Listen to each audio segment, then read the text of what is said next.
Hello बच्चों, चलिए हमारा प्रश्न देखते हैं।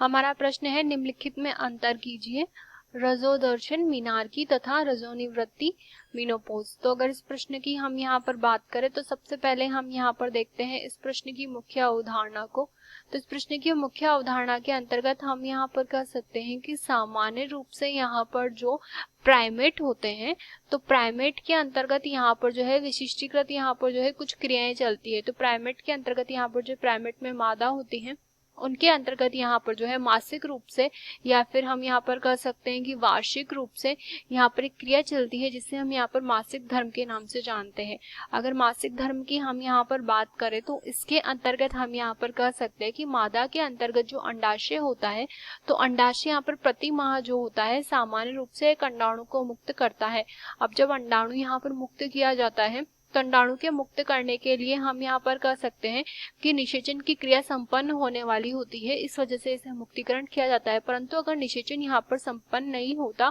तो सामान्य रूप से जो गर्भाशय होता है वो यहाँ पर जो है निरूपण के लिए तैयार हो जाता है, और निरूपण के लिए तैयार होता है तो इसमें यहाँ पर जो है अंतःभित्ति यहाँ पर जो है विकसित हो जाती है, और जो अंतःभित्ति यहाँ पर विकसित होती है यह यहाँ पर जो है टूटना प्रारंभ कर देती है अगर यहाँ पर निषेचन की क्रिया संपन्न नहीं होती। और जब अंतःभित्ति यहाँ पर टूटती है तो इसकी वजह से हम यहाँ पर कह सकते हैं कि रक्त का स्त्राव यहाँ पर संपन्न होता है, और जो रक्त का स्त्राव यहाँ पर संपन्न होता है इसे हम मासिक धर्म के नाम से जानते हैं। तो सामान्य रूप से अगर हम यहाँ पर बात करें कि हमें यहाँ पर दिया है रजोदर्शन, तो रजोदर्शन के अंतर्गत हम यहाँ पर कह सकते हैं कि ये जो यहाँ पर प्राइमेट के अंतर्गत यहाँ पर क्रिया संपन्न होती है, इसके लिए हम यहाँ पर कह सकते हैं कि ये जो होती है 11 से 13 वर्ष के मध्य यहाँ पर जो संपन्न होती है, इस वजह से इसे रजोदर्शन कहते हैं। तो मासिक धर्म की जो क्रिया होती है वो सामान्य रूप से 11 से 13 वर्ष के मध्य जब यहाँ पर संपन्न होती है तो इसे हम रजोदर्शन के नाम से जानते हैं। इसके अतिरिक्त अगर हम यहाँ पर बात करें रजोनिवृत्ति की, तो इसके अंतर्गत हम यहाँ पर कह सकते हैं कि ये जो क्रिया होती है यह यहाँ पर जो है